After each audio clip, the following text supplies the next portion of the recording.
The presentation of anarchism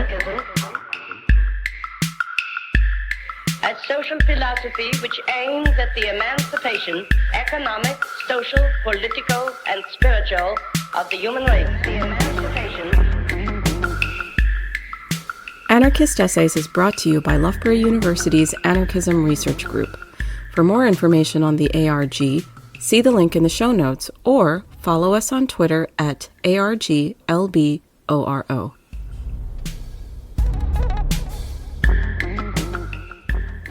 Mutual Aid, What It Is and What It Is Not. Alexander Berkman's The ABC of Anarchism opens negatively. To know what anarchism is, Berkman argued, we must first know what it is not. His intention was to dispel popular, seemingly intractable myths about anarchy, violence and chaos. Mutual aid has none of these connotations, and on Berkman's logic, it should be easy to discuss it positively. Unlike anarchy, it is a hurrah word, not a boo word. It has intuitive appeal. When the barrister and writer John Mortimer searched for a term to praise Dave Morris and Helen Steele in the 1997 McLibel case, he used mutual aid. They were, he commented, anarchists in the least dangerous, mutual aid, Prince Kropotkin sense of the word. Given the still pervasive prejudice against anarchism, it is tempting to accept these friendly overtures and use mutual aid as a synonym for anarchy. This is how Chumbawamba's Boff Wally used the term in 2011, when the killing of Mark Duggan sparked an angry reaction.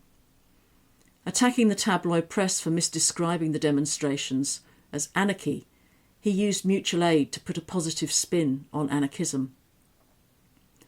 The problem with this approach is that it tends to reinforce anti-anarchist bias. There's another issue too. Basking in the warm glow of mutual aid distracts attention from the ugly shape the concept takes in the political mainstream. Deploying mutual aid to counter anti-anarchist prejudice risks confusion. So taking a leaf out of Berkman's book, I want to flesh out a concept of mutual aid by thinking about what it is not. In mainstream politics, mutual aid usually refers to some system of resource sharing, either between or within states. For example, it was used to describe the arrangements the UK made with the US government to secure military assistance in the early years of World War II. Towards the end of 1940, President Roosevelt used his regular press conference to announce a new plan to support the British war effort. The US had been providing arms on a cash and carry basis since 1939. While the system had functioned reasonably well, it hit a brick wall when the British government ran short of dollars.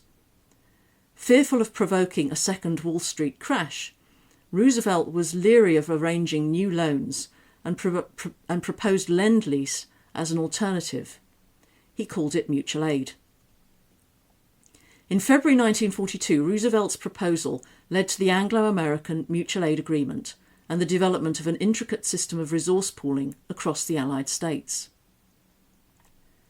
In domestic politics too, mutual aid describes mechanisms for effective, efficient government. In 2008, following serious flooding the previous year, the UK Cabinet Office published a guide, Mutual Aid, a short guide for local authorities, to help build resilience and improve emergency response. Its common sense, practical advice was to build a network of lead officers, individuals with disaster experience, to be on hand to support newly stricken authorities. The network was to be integrated into a centrally organised management system, a top-down command structure. Similarly, mutual aid is an integral part of the US Homeland Security's National Incident Management System. Here, mutual aid agreements establish the legal basis for two or more entities to share resources.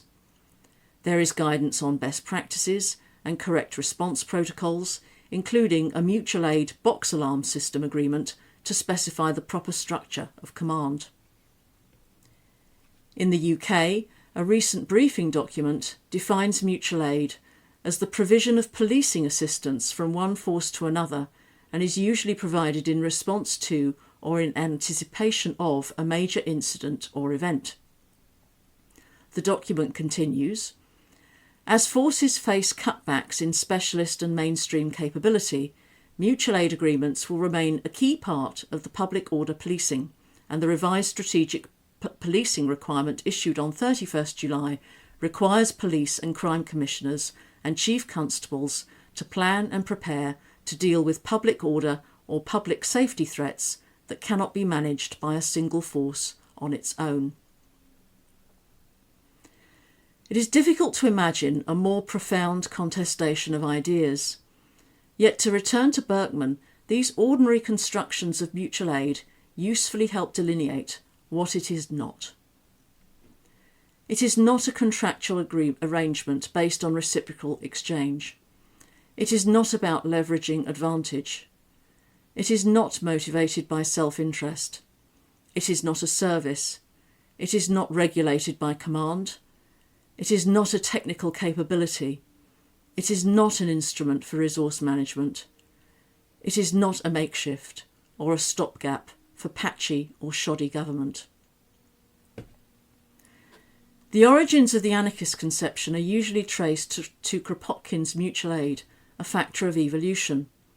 Kropotkin's book, published in 1902, challenged the then dominant social Darwinist view of nature as a field of perpetual competitive struggle, and described the dynamics of the more productive struggle to cooperate.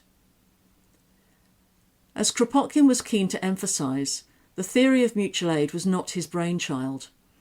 Cooperation had been part and parcel of socialist practice for years, and it was a mainstay of everyday life in marginalised and disadvantaged communities. Nor was Kropotkin the only anarchist to record the phenomena.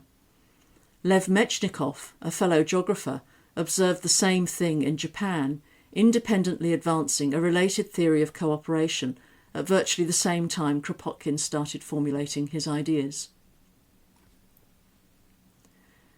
Gathering a mass of data about human and non-human animal behaviour, both Kropotkin and Mechnikov described mutual aid as an ethical principle encouraged by organisational practice. Summarising his thesis of social evolution in 1891, Kropotkin argued that nature was shaped by two different sets of facts. Social Darwinists, he observed, had wrongly described nature by one of its aspects, thus distorting Darwin's rich metaphorical conception of the struggle. Obsessed with finding examples of animals living upon one another, they had completely ignored the instances of animals supporting each other and living in great associations. The theory of mutual aid described nature in the round. It showed that intraspecies competition was exceptional and a hindrance to social well-being, not a guarantor of species fitness, as social Darwinists claimed. Individuals, Kropotkin argued, flourished in groups, and by working together they were able to create environments that enhanced the possibilities for fruitful cooperation. Correcting the social Darwinist view, he identified three general rules. First, species which contained the greatest number of sympathetic individuals would flourish best and rear the greatest number of successors. Second, progress was a condition best realised through mutual aid and through nothing else. Third, competition was continually avoided by the species whenever there was the slightest chance of doing so. In sum, the general lesson of nature was, don't compete, but try to combine your efforts in such a way as to mutually support each other. Mechnikov adopted the concept of mutual aid to develop a general theory of social evolution. For him, as for Kropotkin, the ethic invigorated by cooperation was essential for the advancement of humanity. Yet whereas Kropotkin pegged the expression of mutual aid to three models of society, Mechnikov observed that the principle of mutual assistance already extended beyond the confines of the immediate family, the neighbourhood, and even the nation, and that it was marked by an intense effort to learn from and interact with the outside world. What about modern anarchism? The idea of nurturing or cultivating solidarity through organisational change perhaps best describes the idea that anarchists advance. In this, the alignment of the ethical and organisational elements remains moot. In some renderings, mutual aid is first and foremost an organisational model for anarchy. Arguing that the emergence of mutual aid represented a distinctive shift in anarchist thinking, George Woodcock thus compared William Godwin's distrust of any kind of social organisation with the teachings of mutual aid and cooperation that Kropotkin and his successors developed to pose a theoretical and practical alternative to authoritarian systems. In other accounts, mutual aid speaks to ethics first. This is the position adopted by the character Shalubin, a man tortured by his Leninist past in Alexander Solzhenitsyn's cancer ward.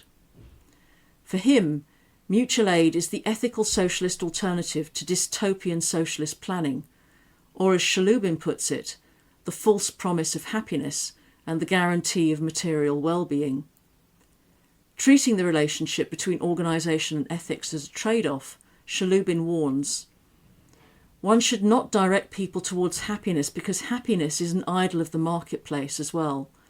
One should direct them towards mutual affection. An animal gnawing on its prey can be happy too, but only human beings can feel affection for each other, and this is the highest achievement they can aspire to. Recent history suggests that activists prefer to take a pragmatic, practical approach to the relationship between organisation and ethics, rather than look for an abstract answer. As Scott Crow, the consummate organiser, remarks, in a moving river, nothing can ever be set in stone. The spaces that government fails to fill with its nefarious forms of mutual aid, and those which result from deliberate neglect, discrimination, incompetence, or temporary power dislocations, also shape activities on the ground. The COVID-19 pandemic was a typically hideous backdrop for a wave of inspiring actions. The scale and scope of the mutual aid network was staggering. The possibilities for building new relationships and connections were not open everywhere or always for very long. But it is obvious that mutual aid was the single most dynamic, constructive force to burst forth in 2020. The remarkable fact is that mutual aid is always functioning in the background, supporting individuals and communities in good times and bad. The trick, of course, is to sustain it on anarchist principles. That's what the fight for the new normal, or the struggle for existence understood in its expansive, emblematic sense, is all about.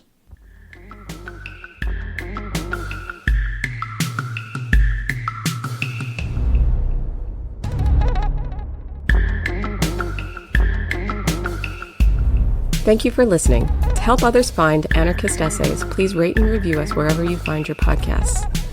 And if you're interested in anarchist ideas, why not check out the journal Anarchist Studies? For over 20 years, Anarchist Studies has been publishing original research on the history, theory, and practice of anarchism. For more information, visit www.lwbooks.co.uk/anarchist-studies.